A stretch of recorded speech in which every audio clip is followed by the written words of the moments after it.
Hello guys. आज हम बात करने जा रहे हैं वाक्य को बनाने के जो नियम होते हैं उनके विषय में। अब देखिए, जब हम वाक्य बनाते हैं तो उनके भी कुछ उसूल होते हैं, कुछ नियम होते हैं, कुछ कायदे होते हैं। वो किस तरीके से बनते हैं, उनके क्या क्या नियम और कायदे होते हैं, आज हम इन्हीं विषयों को जानने जा रहे हैं।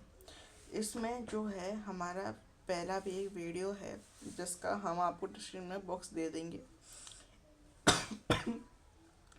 आइए तो अब हम शुरू करते हैं। देखिए, जैसा कि हमने पहले वीडियो में बताया था कि जब भी हमको कोई भी वाक्य बनाना होता है तो हम उसका कर्ता पकड़ लेते हैं। क्या पकड़ लेते हैं? कर्ता। जब फिर कर्ता को पकड़कर, मतलब वैसे नहीं, केवल कर्ता को छोड़कर हम सारा सारा जितना भी वाक्य है उसको हम उल्टा कर देते हैं, जिससे कि क्या है, जो हमारा वाक्य है वो इंग्लिश में ट्रांसलेशन हो जाएगा। अब अगर हमको इंग्लिश से हिंदी में करना है तो हम उसके लिए भी यही करेंगे कि कर्ता को पकड़कर हम अपोजिट कर देंगे। अब देखिए, इसी प्रकार से हमने एक एग्जांपल लिया कि Ram was eating the food. Means क्या है इसका कि राम खाना खा रहा है। अब जब हम इसको हिंदी में करेंगे तो देखिए, अभी वाज है, अगर हम इसको सीक्वेंस वाइज बनाए तो राम था रहा खा, वो खा खाना, पर ये हमको क्या लगा? भद्दा। अब हम इसको अपने फॉर्मूले वाइज वो करते हैं कि राम खाना खा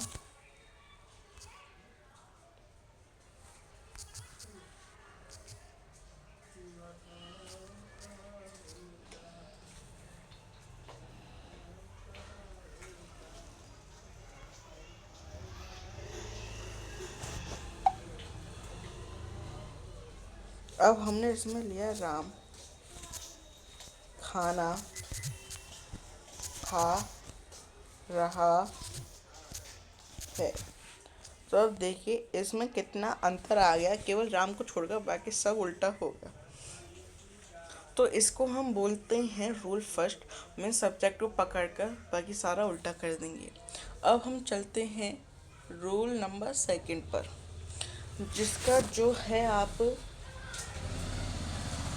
पकड़ेंगे कि आप जो हैं कितना उसको, उसका काल पहचानेंगे कि वह कौन से काल का है, किस काल में वह आता है, वो सब चीज़। अब देखिए, जैसे कि हमने कहा कि हमने यही वाला, सॉरी, ये इसमें एग्जाम्पल में थोड़ी गलती हो गई है।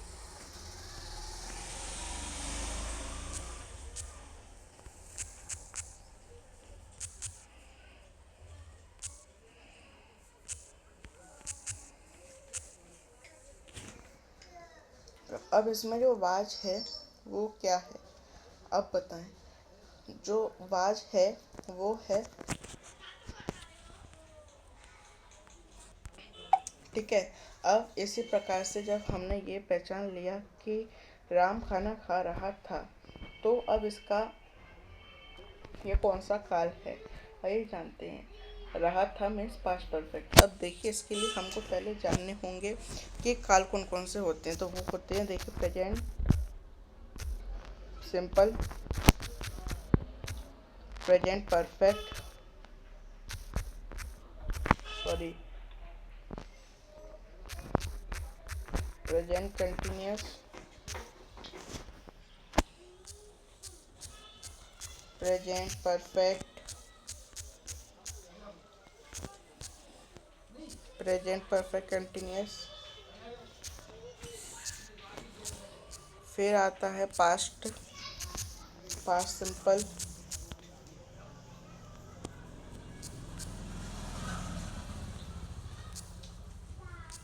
पास्ट कंटिन्यूस, फिर पास्ट परफेक्ट,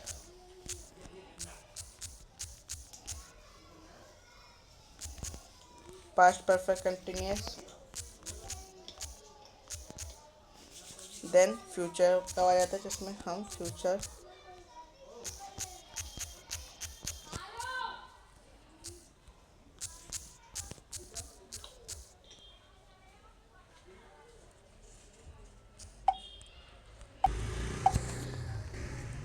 तो उसके बाद फ्यूचर कंटिन्यूअस,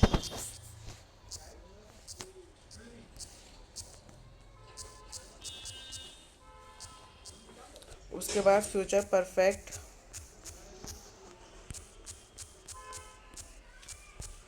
उसके बाद फ्यूचर परफेक्ट कंटिन्यूअस।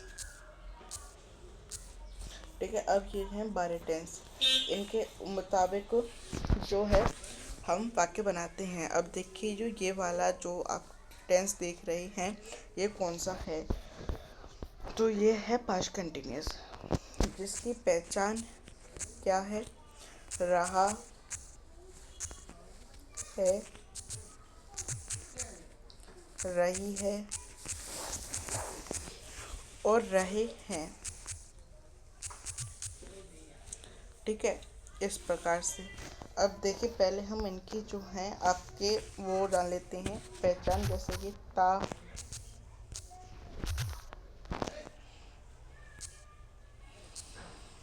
ता है, सॉरी, ती है और ते हैं।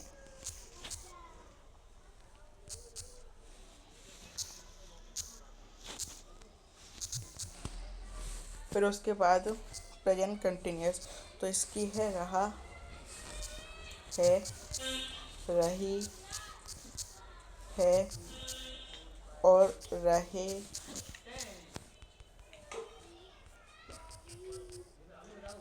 क्या है, रहे हैं। फिर उसके बाद प्रेजेंट परफेक्ट, जिसका होगा चुका है, चुकी है और चुके हैं। फिर उसके बाद प्रेजेंट परफेक्ट कंटिन्यूअस, जिसकी पहचान है से, रहा है, से, रही है और से रहे हैं। ठीक है, अब पास्ट सिंपल की बात करें तो ता, था, देन ता, वो,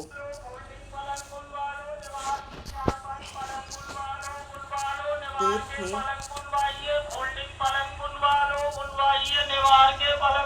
ते थे। इस प्रकार से फिर हम इसकी तो पहले ही हम पढ़ चुके हैं, इसके तो हम पहले पढ़ चुके हैं। अब हम पास्ट परफेक्ट जो है वो पढ़ने जा रहे हैं। आइए तो शुरू करते हैं। तो देखिए पास्ट परफेक्ट में हम हैं चुका था।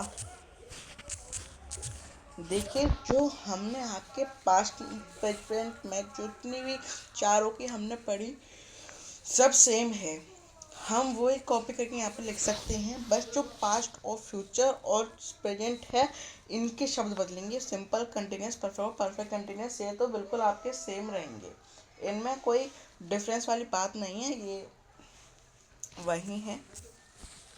चुका था, देन चुकी थी, चुके थे, इस प्रकार से। उसके बाद इस प्रकार से ही सेम यहाँ पे रहेगा, से रहा था और से रही थी, देन से रहे थे, इस प्रकार से। और से नहीं पे रहेगा, इसमें हम बस कागी के लिखते हैं।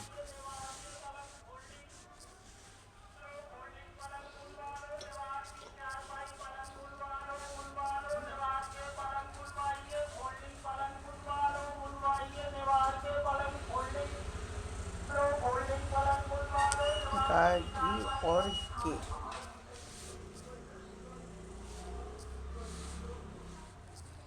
इस प्रकार से फिर यहाँ पे हम दोबारा आ जाएंगे जिसमें हम लिखेंगे रहा, रहा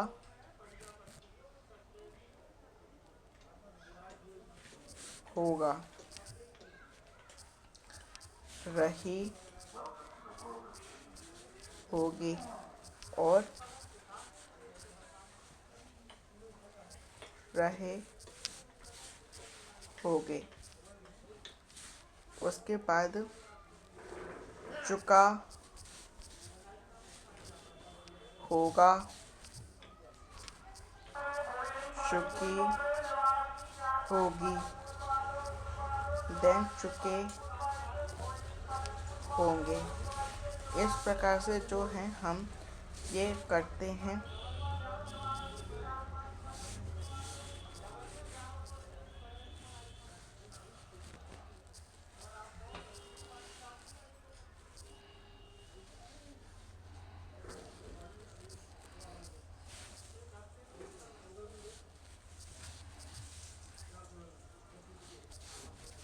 ठीक है, ये जो हैं अभी हमने पढ़े, ये हैं इनके प्रकार।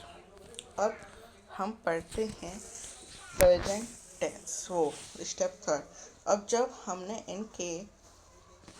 इनकी पहचान पता कर ली, अब इनके साथ वर्ब का कौन सी स्ट्रक्चर फॉर्म आएगी, या देखिए अब इसमें एक होता है स्ट्रक्चर जो कि है सब्जेक्ट प्लस वर्ब की first form, sorry helping verb ऐसे जिसको हम बोलते हैं,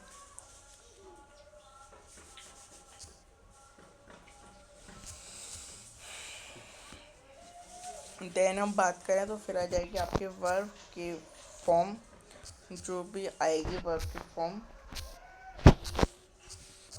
अब देखिए जब वर्ब की फॉर्म आई है तो अभी हम ये इसी के बाद बात करेंगे, और फिर आ जाता है आपका ऑब्जेक्ट। अब देखिए जैसे कि हम यहाँ पे बोल रहे थे फॉर्म की, तो आइए अब हम फॉर्म के बारे में जानते हैं। अब देखिए जो वर्ब की फॉर्म है वो 4 फॉर्म होती हैं। कौन कौन सी? First form, then second form, then third form, then fourth form. अब ये किस प्रकार से है ये समझाते हैं। देखिए वर्ब की जो फर्स्ट फॉर्म है वो जो है वो अपने ओरिजिनल ही रहेगी। जैसे हमने लिखा ईट, तो ईट का ईट रहेगा। ईट का अगर हम चलें तो ये हो जाएगा एट, सेकंड फॉर्म। देन अब हम थर्ड पे चले तो ये हो जाएगा ईटन, ये वर्ब की थर्ड फॉर्म कहलाएगी। अब फोर्थ फॉर्म जो है वो क्या हो जाएगा ये समझते हैं।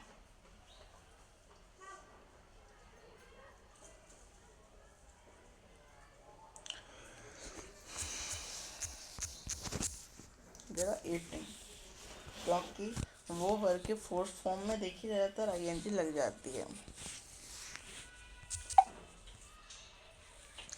ठीक है, इस प्रकार से अब जब हम और थोड़ा और आगे बढ़े तो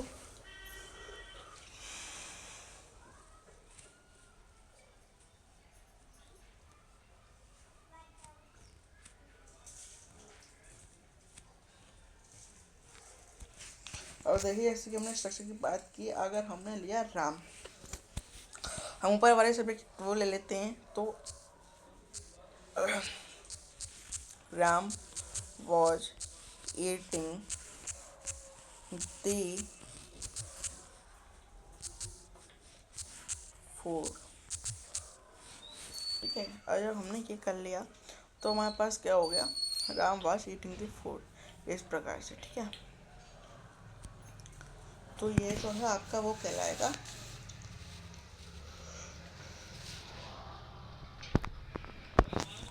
इजी।